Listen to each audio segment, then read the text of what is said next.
Nothing has captured the fears and imagination of both security professionals and senior leadership as the strides AI has made into cybersecurity. At first, we thought the deepfake facilitation of social engineering was the main threat. However, that just proved to be the equivalent of a starter pistol being set off. Recently, the AI threat has become manifest with Anthropic's creation of Mythos and the certain release of similar types of systems in the future. I'm Robert O'Brien, and I've been helping private and public sector organizations with cyber defense for over 2 decades. Today, I'm joined by Professor Kevin Curran, Professor of Cybersecurity at the University of Ulster. He's a highly cited researcher with over 13,500 citations and more than 1,100 peer-reviewed publications.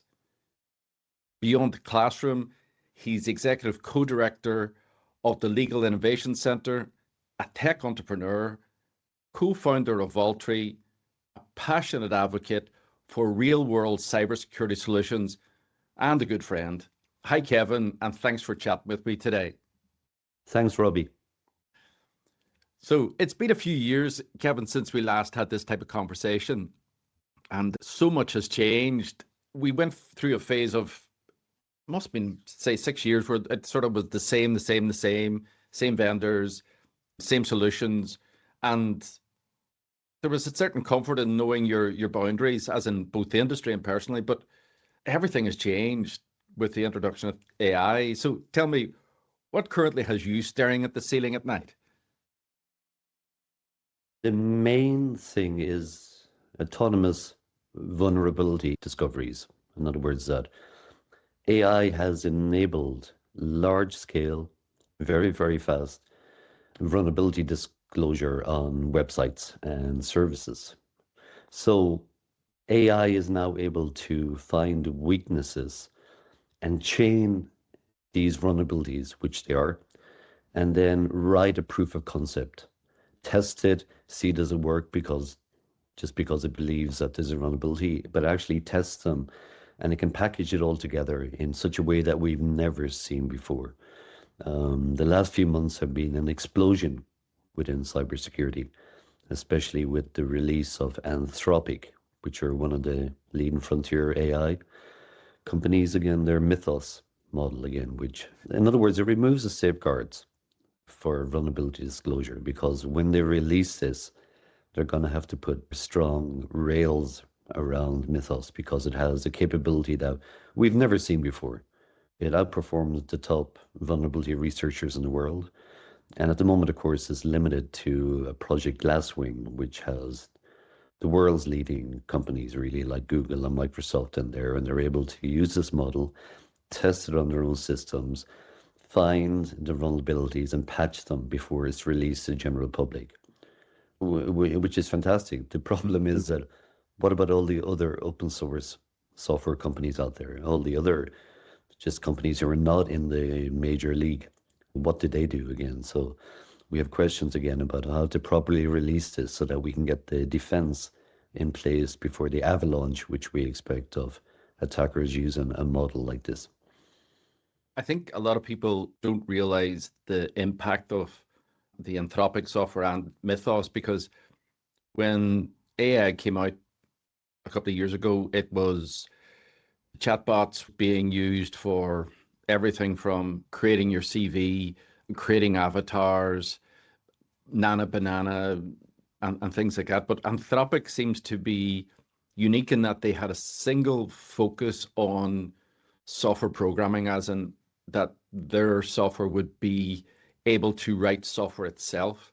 And hence, apart from coding assistance type tools, their first major delivery of a breakthrough system is Mythos, which is, it can act like pen testers, test your system, and it knows where all the vulnerabilities is.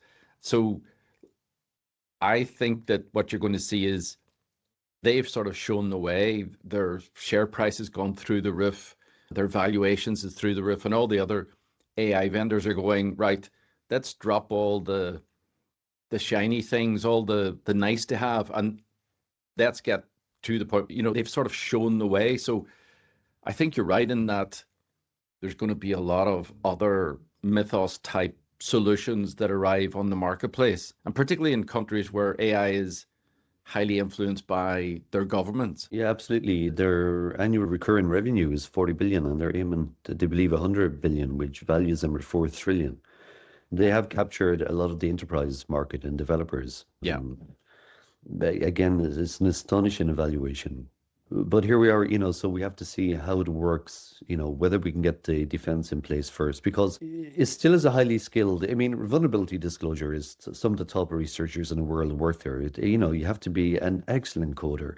Yeah. And then you also have to understand what to look for. So the obvious thing is kind of a beginner's thought would be, okay, why don't we take this Mythos capability, release it to us, and let's run it on our code base and let it discover all the vulnerabilities, and we just patch them. Problem solved. But it doesn't work like that, because the actual number of options are just beyond any context window. You just can't point and say, find the vulnerabilities. What you have to do is guide it and say, look at this code here. Is there any of the OWASP top 10 vulnerabilities here? Can this be accessed from us? In other words, you got to be very, very tailored in how you point it. So it's not as simply you download Claude, you run against your code base and everything is fixed. No, you have to have, again, literally trained engineers within your department who know what the cybersecurity vulnerabilities are and push them at it. Now, I'm sure that models will improve and frameworks will improve, and it'll help people, I'm no doubt about that. Even this time next year, which is an eternity, we'll have fantastic models which do that automated. But no, you will always need guided vulnerability researchers to be able to find what it can in the hands of, an adversary. And again, we have to presume this will fall into evil hands, unfortunately. And the thing about evil hands is that they are, in a lot of ways, people who are talented in terms of escalation of privileges, expansion, infiltration. That's their day job. This just weaponizes them to another level. Kevin, I'm hearing a lot of people from the senior leadership being told to harden their systems in advance of criminals getting access to Mythos type functionality. How easy is this, the hardening for an organization to do based on your experience? And then I suppose it's different between the private sector and the public sector, and then it's different between big companies and small companies. The hardening for a small company, private sector is much more difficult than, say, a large company with a big security company. But you were just saying, Mythos needs a guided technical expert. But vulnerability patching, what's your take on that? For now, thank goodness, the controls which stop the overwhelming number of attacks are still well understood again. So that's where we patch. In other words, update anything, whatever. And a lot of companies have really a 2-hour service level agreement between a vulnerability, CVE being disclosed, and what they should do to patch it for the customers again. And, again, they're the top companies as well. In the ideal world, the moment a vulnerability is disclosed, that your entire software chain, everything's updated within that. But thank goodness, again, that we have our secure configurations, access control, only give the users what minimal they need to do their job, and 2-factor authentication again. So the controls are still there. They haven't changed at all again, but it's very important, of course, that companies roll out multi-factor authentication again. And again, the usual things, know what the assets are in your company, know what the systems are, who's using them, do we need that? Yeah, again, just the inventory at the moment again. So to some degree, the controls haven't changed too much. Again, it's still the best practice within the guidelines that were being given by, National Cybersecurity Center and others. It seems that the AI vendors are also saying rely on your existing security systems, that they don't have magic wands to resolve any Mythos issues. But again, we have had 10 years of awful breaches, a lot of times due to the fact that things weren't patched, systems controls weren't put in place for whatever reasons.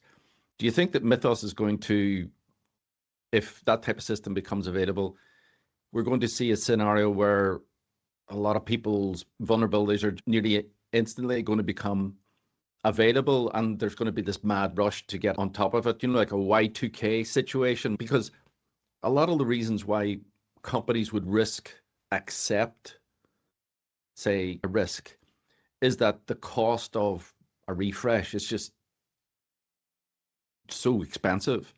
So, some of these fixes involve a lot of investment. Do you see that that might be something that happens? Yes. In some ways, when you go down the rabbit hole and you look at what's available now, you just think, give up. Why would I ever get Yes. involved? The savior in some ways always is money. Okay, Yeah. so let's forget about nation state attacks. I don't want to go there. I mean, Sure. this is where you're bringing down the entire infrastructure and supply chain, and we go into something like chaos, right? Yes. But there are rules between countries, kind of, thank goodness. So forget about nation state attacks because we're talking what seems science fiction there. So Yeah. we go back to enterprise and us, the public, and whatever else. Thank goodness it's always down to money. Okay, so we're not talking about state actors here. Sometimes here with North Korea, state actors actually do it to get money for the government. Sure. Okay, that's very important. North Korea do brilliantly in getting this money from ransomware and everything else. So the money will save us because so there's two ways to get money. One obviously is through ransomware, through cryptocurrency, which should be untraceable the majority of the time. And the other is through fiat currency, of course. You pay something to criminals, and then they have to take it out into fiat currency, out through whatever way. We can track them that way. In other words, just because you have downloaded Mythos and off you go on a Monday morning and you target a few thousand companies and the money comes in, you will be caught. The money has to be transferred. Yeah. So that actually does save us from people who would try to do things because, again, thank goodness, know your customer, all these things with banking and even Coinbase makes it difficult to get large sums out of crypto back into the real world. And even if you stay within cryptocurrency, when you buy that Ferrari with your cryptocurrency, here in the North, the PSNI would be knocking on your door before it even arrives. Yeah. Because we can trace it. So that gives us some pause. But who knows how to get around that? But literally, it is because hackers do it, again, apart from nation state, for money. And again, we just have to follow the money, make it more difficult. Again, keep the pressure on the crypto, on the Coinbases of this world, the Bitstamps and all these who allow us to bridge between our bank account and the cryptocurrency world. Again, so that in some ways will protect us. It's a good point. I mean, at the end of the day, it's fraud, right? It's people stealing your resources, quite simply. Kevin, let's go into something that's, I think, in your area of expertise. Explain to me in layman's terms, what is homomorphic encryption and privacy-preserving computing? And could this help in this situation? Yeah, it can help in any situation where data is being stored and you want to retain control of it. So it's kind of the holy grail of cloud computing.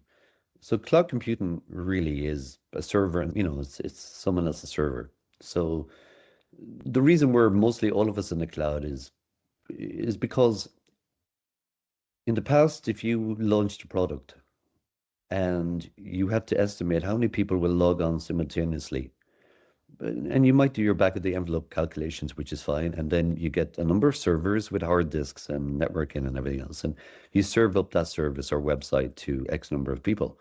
That's fine. But if it goes viral overnight and 20 times as many people as you estimated tried to log in, your site would go down in the past because you only have a number of servers in your back office and a certain amount of bandwidth. So the cloud came along and says, look, here, just use us for your hosting. You only pay for what you use. So if your website is only using 1% of traffic, you're paying 1%. But if it goes viral or it becomes popular over time and more people, you still only pay for the amount of people using it. And it scales up automatically and there is no panic. And it's really about the scalability, and that is cloud computing. So wonderful. It works for many people. Yep. And it means that the cloud company take care of the security and to take care of all the servers. You don't have to as many technical people, but you do pay for that, of course. And it's a big cost depending on your company. Again, people forget the software does cost enterprises. So the problem is here, you are giving your information to a third party. So you can imagine if you're a government Yeah. department, the military, you're not going to do that, right? But you are given it for this savings and for this ease of use. You're given over control of your data. Now, you can say, well, let's encrypt the data, which we've had. You can take anything, any of your documents in the past and encrypt them and put them onto a server.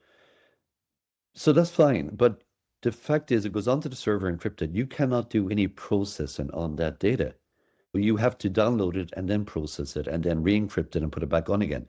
So you can have encrypted documents on a third-party cloud server or anywhere else, but you can't do any processing.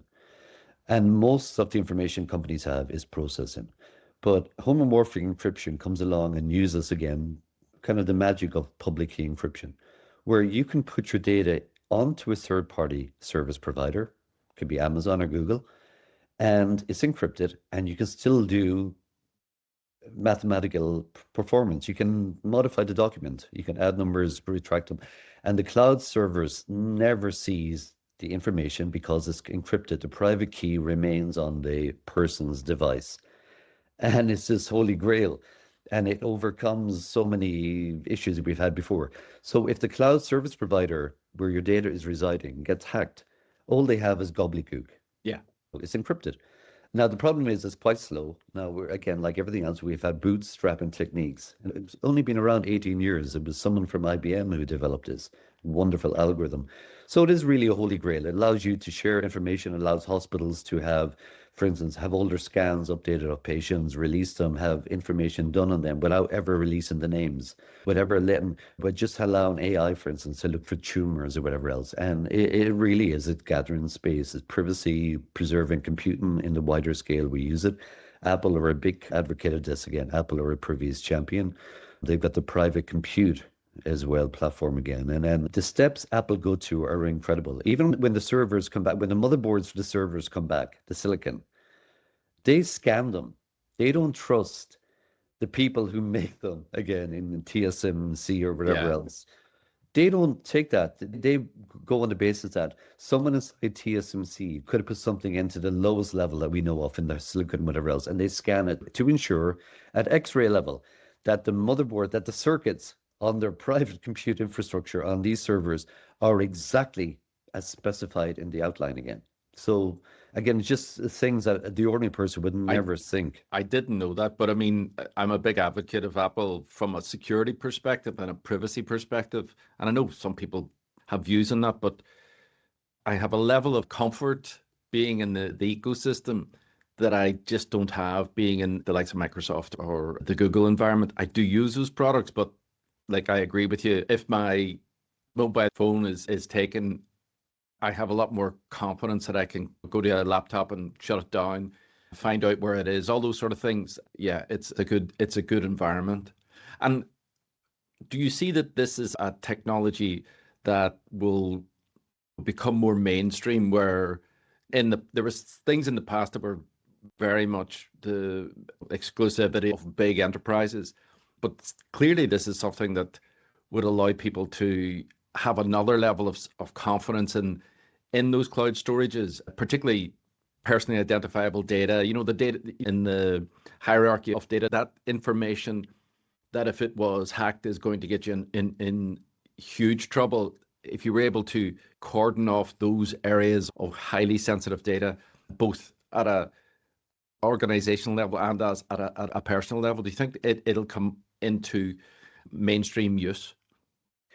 Yeah, to me, it's no brainer. It's just as best practice. It's just that, again, there's different libraries. Again, there is a speed overkill, but also as an education, it's letting people know. A lot of people are still unaware of this. So it still just has to get out there. But all the major companies know about this and they're implementing it in their own ways, again, with different libraries again. But again, unfortunately, it kind of comes with, it's like security is always, at the cost of convenience. Here, the individual or the enterprise has to keep their keys safe. And also, if they lose their keys, that the third party cannot do anything to get your data back. Again, it's like recovery keys for Apple again. The higher you go in security to be more secure, the more that ultimately the onus comes back to you. Yeah. because really it's a passkey. It's the opening up of the information. So how could Microsoft or Apple have it? Because then they can be subpoenaed, or they can be forced, or a rogue employee. So again, with the onus comes back to you or the enterprise, that you have to manage your private key and never let it go. And also you can't lose it. Otherwise you lose access to all your data, unfortunately.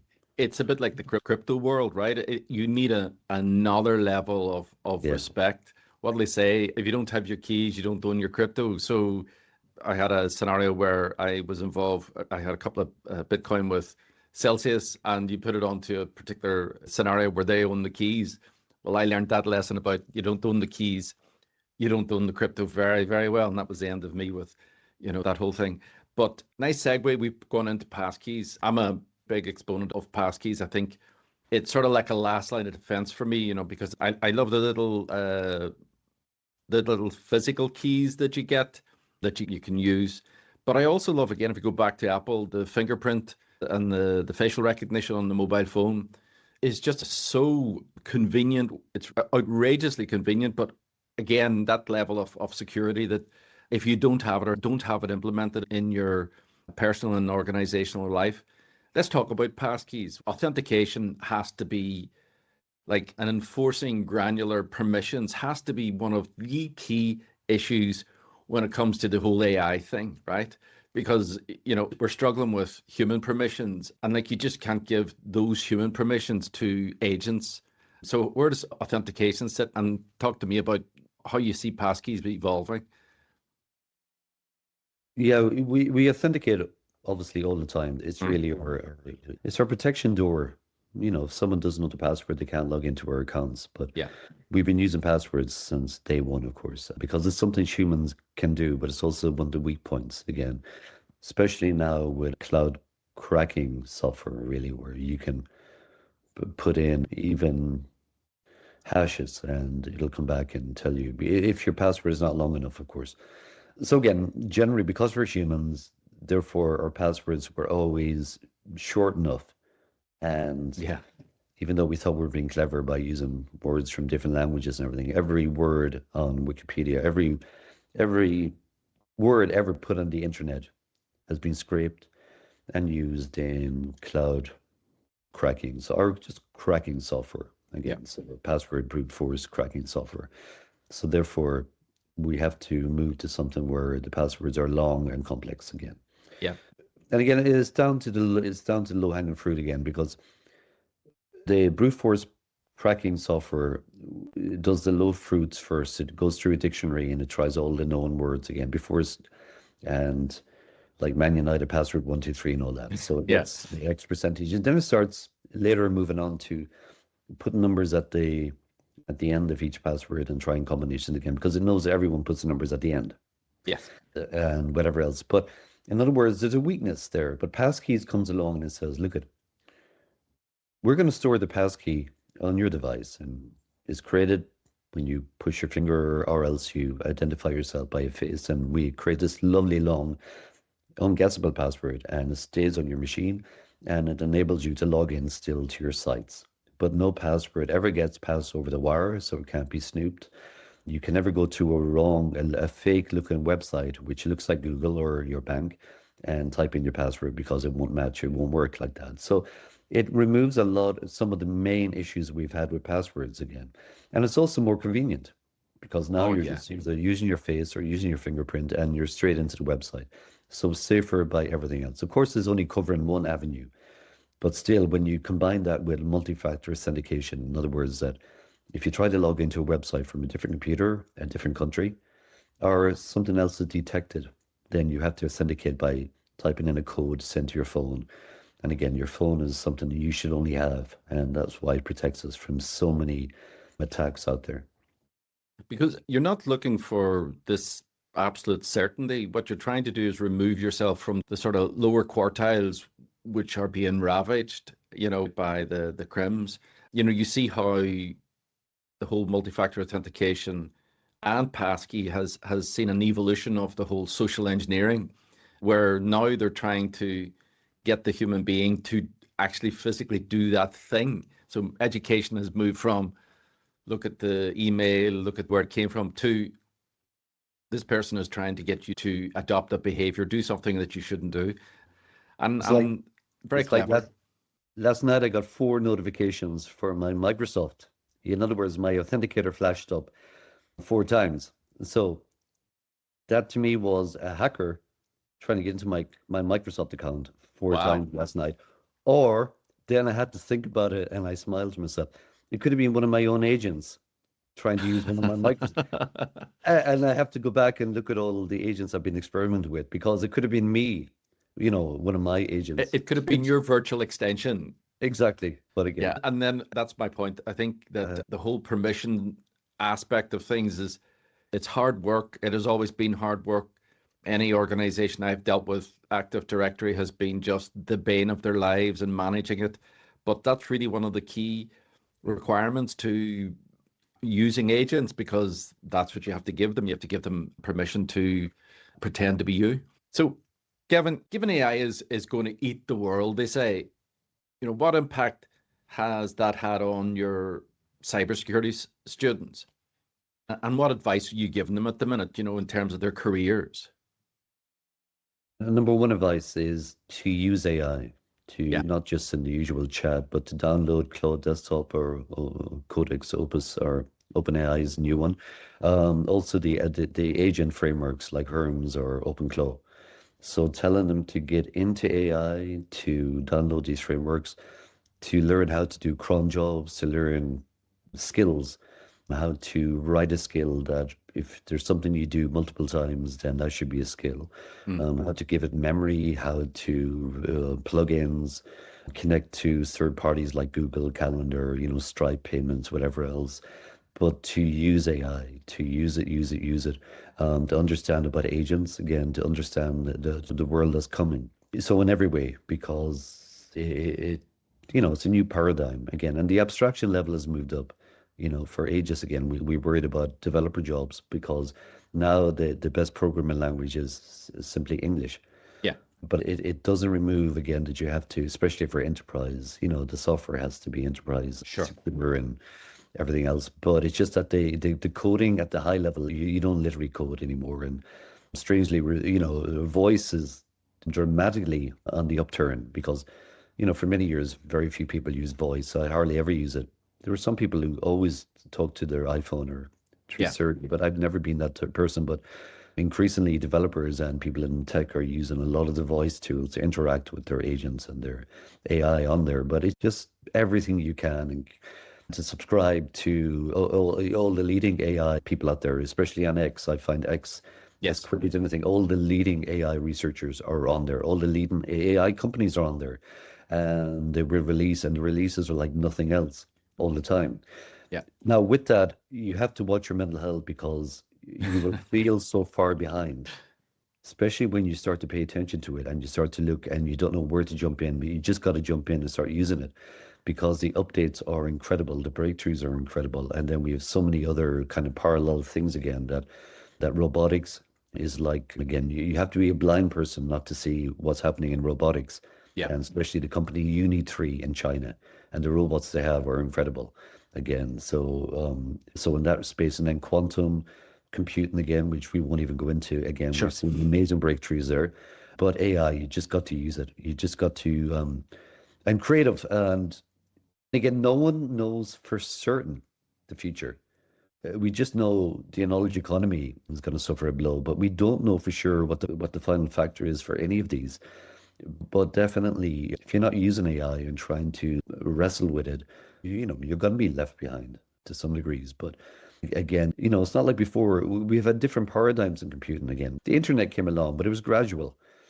And, one by one, we got websites and everything else. And we started to see how many benefits are being online again, the payments and whatever else. Then we had things like the cloud again. These are paradigms, but none of them were earth shattering. But with AI now, it is just different. The emergent intelligence that's coming out, again, with the long form agents, again, being able to handle tasks that previously Yeah. would have been impossible to think about. And there is, like I said, you can become depressed when you get into it because you feel you're so far behind because you can see the potential what all these systems have. And it's just a matter of time. So I think you're always going to need first principles thinking. And so even back in the day of 4GL languages, where we thought that we were going to a situation where you'd never go back to more hard coded, that never happened. There's always requirements for people to drop down into Perl or C++ or whatever at situations. And at the end of the day, it is an experience. It's, what is your experience over time? Because we're going to live with our computer, our systems estate, be it cloud, be it legacy systems, for a long time. Those aren't going to change. You just can't change those overnight. You can't change people overnight. So I think there's a doomer narrative that doesn't really help. It gets a lot of traction in the news, but I actually think at the minute there's huge opportunities for people with technology skills, because companies want to see, how are we going to use these? Where are we going to go with these things? How can it save us money? How can it save us time? At the end of the day, that's really the nub of the thing. I read a post yesterday by a guy I've been following for ages, and he was laughing. He says that he typed into his AI and he says, make sure I drink enough water today. And he kind of forgot about it. And later then the AI was kind of reminding him. And he said, but how would you know? And the AI came around and says, well, actually, I can tell if you're going to drink enough water because I've connected to your camera in your kitchen. I'll be able to look at you to see that you poured out enough water. He didn't tell the agent any of that. That was the AI came back and said that. That's amazing. I mean, amazing and a bit freaky. But as you said, you're better not to get too hooked up on it. I'll take up another other point you said, because I feel that this myself. There's so many models. So at one stage, it's ChatGPT. Here's all the prompts that you need for ChatGPT. Learn this, learn that, the other thing. Next thing, it's Claude. At the minute it's Claude, everybody has to learn Claude. Here's the 20 top things that. Here's a video from one of the Anthropic engineers that is all you're ever going to need, right? And I think you have to give yourself a break, because I kind of remember this when the internet was sort of kicking off. It was just a myriad of everything from new chips to operating systems to applications. It was just an exciting, mind-blowing time. And I think we're going to go through this again. And my advice to people is look to the utility, look to what are you trying to achieve, as opposed to trying to become an AI expert, which I think at the minute is limited to a very small group of people. Moving forward, Kevin, organizations, what advice would you give leaders, organizational leaders who've been struggling with, let's face it, struggling with cybersecurity thus far? AI is a brand new sort of tank on the Western Front. It's sort of like, is this going to completely ruin me? What advice would you give leaders in terms of where they should focus and where they should deploy their resources? Yeah, I mean, I would still encourage AI adoption within your company. I mean, to me, that's, why would you not use Einstein, who's there at your fingertips? However, because it's enterprise again, that when you have AI within your system, you've opened so many doors up. You've connected it to this and that. You're giving agents kind of a little bit of autonomy for the most part, and goodness knows where they go. And then, of course, most of these, to get the full power out of most of these harnesses, these AI frameworks, the real way to get the power out of it is to give it access to all your documents, all your password writing, give it access to your email and your calendar, basically give it access to everything to get the real power, because then it knows that you've got a schedule conflict, it knows what you do generally. However, Yes. is all the sins of the world. So therefore, enterprises have to be smart, and they have to figure out, okay, how can we usher in AI into our, and of course they can go with their Copilot and whatever else, which is very restrictive and not good. But somehow they have to be brave, because again, the CISO never gets patted on the back because productivity goes up. The CISO gets fired because something bad happened or something bad was allowed. And somehow, I guess, the major companies, again, which all CISOs know, that they got to be business aware and allow the business to flow. But really, you'd be a naive CISO to allow the AI that I have on my computer into your enterprise again, because chaos would reign. But yet you have to. In other words, but the other one thing I would say is to hold back, that I definitely rushed in, say, in March, And I went crazy with frameworks installing and opening up this and that. And then a week or two later, I'll be reading about, oh my God, all the API keys, which an API key is a password, or here and there. Now, whether or not I did it, I tried to be more secure with what I did, but easily I could have released God. And also, it was a time when it was so new to everyone's skill. I know there were skills being released by nation states, that some of the Yes. skills I was plugging in, they had to be written by the Americans, by the Chinese, by the North Koreans again, of course. So in other words, there is wisdom in holding back, but there's Yes. also wisdom in not being too slow. Yes. So somehow find whatever that is, weeks, a few months before you implement X, given that it's only been out for X, because in other words, in your haste, you can be very, and I knew it was greed on my behalf. I just knew it was. It was because I Yeah. wanted this, and I was being, careless to some degree. But at the end of the day, I was trying to get the best out of my AI, whatever. But so in other words, you got to be balanced. So keep in all the multi-factor authentication we have, backups, patching everything, and then having incident plans ready as well. But again, it's a balancing act between bringing AI into your organization and then giving training again to people Yeah. again. Telling them, you can share this, you can share that. And again, having your, data protection, again, tools in place, being able to see what's being exfiltrated. And the AI tools are good at that again. They're not perfect again. I was watching something during the week when someone asked, could someone tell if a USB drive was used to take documents from one computer to another? And something I've never thought about. Yeah. Exactly, you can. The AI, every USB key has a unique identifier, even if it's formatted later. So you could tell if a USB key was used, say, to exfiltrate documents from Safe Harbor tomorrow, and then put into someone's computer later. You can actually tell it was the same USB key. Of course, now again, most enterprises don't even allow you to plug in a USB key. They can tell Yeah. if you're downloading document. Everything is tracked. Everything, given enough resources, you can do with shell be bags tracked, and yeah. Windows. Everything you've done generally can be, given the web and whatever else. And just people don't understand that. But yeah, So be a fast follower. yeah, I mean, read about it a lot, but just be hesitant about what you implement and look for. There's a little bit of wisdom in holding off. Yeah, I And totally see. agree. Totally agree. Well, unfortunately, we've run out of time. So it just remains for me to thank Kevin for his insightful and informative discussion. Where can people catch up with you, Kevin? Yeah, I'm on X and YouTube and on the web, just Professor Kevin Curran.